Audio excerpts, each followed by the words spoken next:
আসসালামু আলাইকুম। সবাই কেমন আছেন? আশা করছি ভালো আছেন। আল্লাহর রহমতে আমরাও ভালো আছি।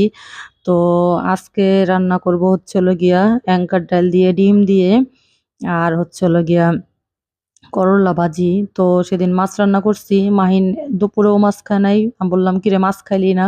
বলতেছে, "রাতে এসে খাবো।" তো রাতের বেলাতেও খায় নাই। ও শুধু মানে ডাল দিয়ে ভাত খাইছে। তো এর জন্য ভাবলাম আজকে ডিম রান্না করি। যেহেতু মাহিন মাছ খাচ্ছে না, এর জন্য আরকি রান্না করার ডিম। তো এখানে আমি ১ম এ একটু হুইসেল দিয়ে নিব।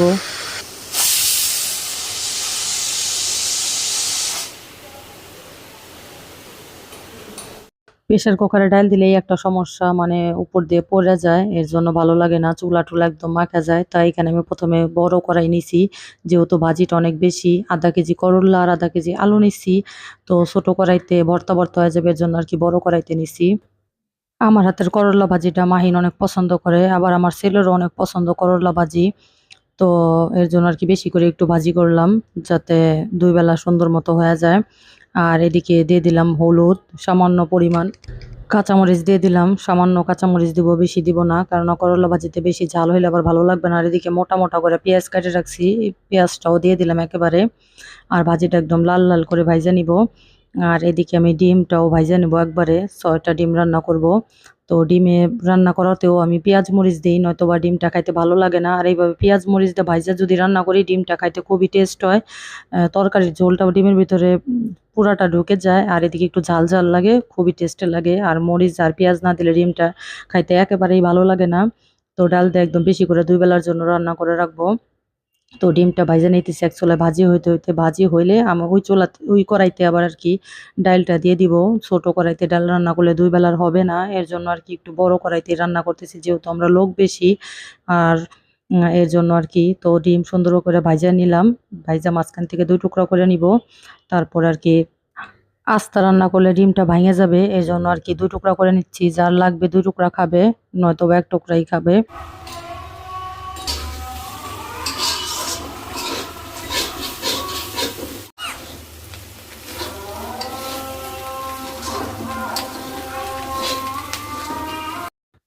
তো আজান দিয়ে দিল। ভাজি হয়ে গেছে। ডিমটাও ভাইজা রাখছি। আর ডালটা তো আমি আগে থেকে প্রেশার কুকারে সিদ্ধ করে রাখছি। রান্না করতে বেশি সময় লাগবে না। তো আমি এই কড়াইতেই ডালটা বসাই দিব।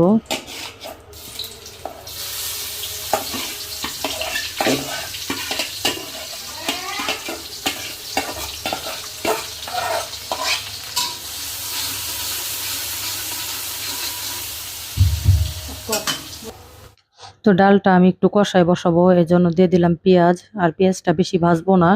মানে এরকমই ভাইজা, তারপরে এটার ভিতরে একটু আদা রসুন ভাইজা তারপরে পানি দিয়ে দিব। ডালটা সামান্য একটু কষায়া তারপর আরকি পানি দিব। তাইলে খাইতে আরো বেশি টেস্ট হবে। এজন্য আরকি। তো একটু সামান্য পরিমাণ পানি দিয়ে দিলাম হলুদের গুঁড়া আর মরিচের গুঁড়াটা একেবারেই পরিমাণে কম দিলাম।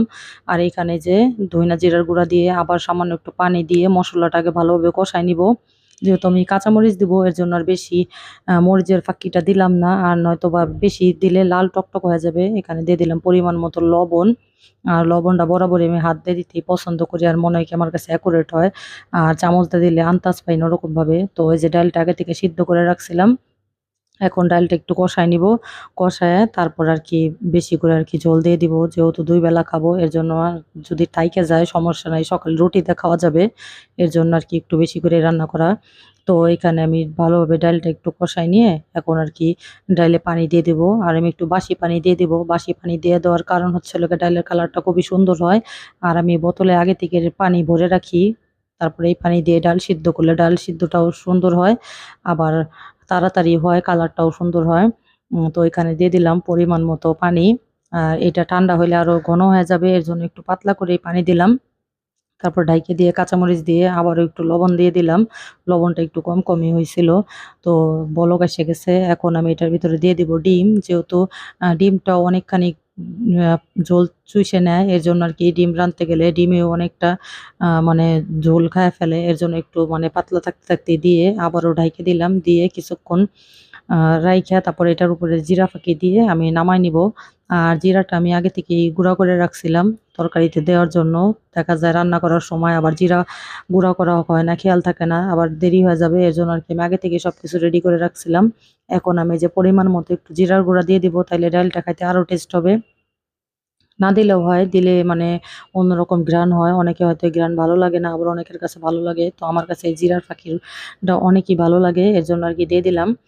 তো দিয়ে এখন নামাই নিব, আর আমি তরকারিটা আজকে ২ বলে বাইরে নিব, যাতে মানে গাইটা খাইলে দেখা যায় তরকারিটা রাতে টান পড়ে যায়, আবার তরকারিটা নষ্ট হয়ে যায়। এজন্য আর কি দুপুরেরটা আলাদা করলাম, রাত্রেরটা আলাদা করলাম, যাতে কোনো সমস্যা না হয়।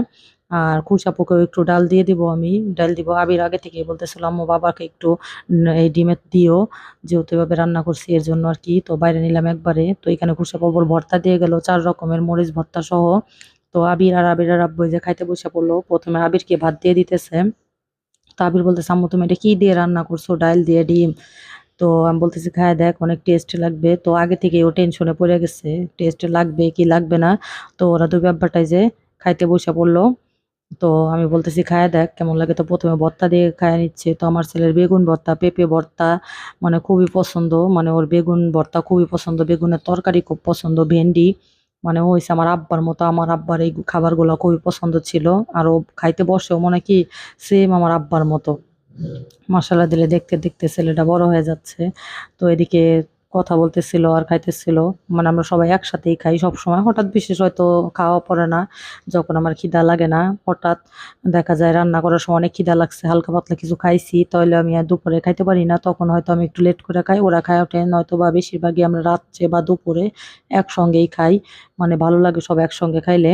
আর এদিকে এই যে আমার ছেলে ডিমের তরকারি নিয়ে নিতেছে আর বলতেছে আমার আম্মু মানে কি দেখি খাওয়াইতেছে। আমি বলতেছি খায়া দেখো, মানে টেস্ট লাগবে, খারাপ লাগবে না। তো এই যে এদিকে তরকারি নিয়ে নিল, আর ভাজি দিয়ে আগে খায়া নিছে। ওর করলা ভাজি অনেক পছন্দ। পরে ভাজি করার সময় যে কড়াইতে লেগেছিল না, আম্মু আমার একটু দাও না, আমি শুধু শুধু খাই ভাজিগুলা।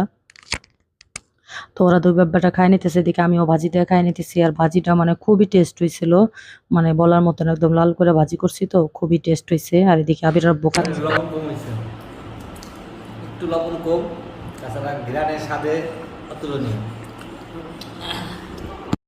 তো আবিরের আব্বু একটু লবণটা মানে চড়া খায়, তো ওর হিসাবে দিতে গেলে রাত্রে আর ওই তরকারিটা খাওয়া যায় না। এর জন্য বলতেছে আমার কাছে আর একটু লবণ লাগলে ভালো হতো। আমি বলতেছি ঠান্ডা হলে লবণটা ঠিক হবে, এখনো যেহেতু গরম। আর এদিকে মাহিন এই যে লেট করে আসছে, তো মাহিন খাচ্ছে। তো আমি আবার মাহিনরে ভিডিও করতেছিলাম। কি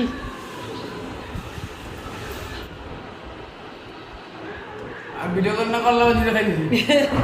কে করলো যে তোর লেগে ডাল ডাল লাগছি না, ডাল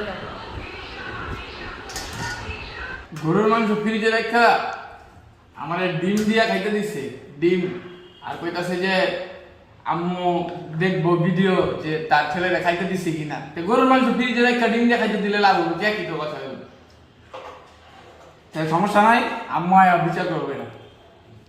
তো কাছে ডিম দিয়ে দিছি বাব্বাটা, তাই তো শুকুর আলহামদুলিল্লাহ কর। গরু মাংস ফেল, তুই জানো যে তরকারি খায়া বুঝবি। খাই নাই এখন, খাই দিই। খায়া দেখ একটু নিলিকা ডাইল আরো ল।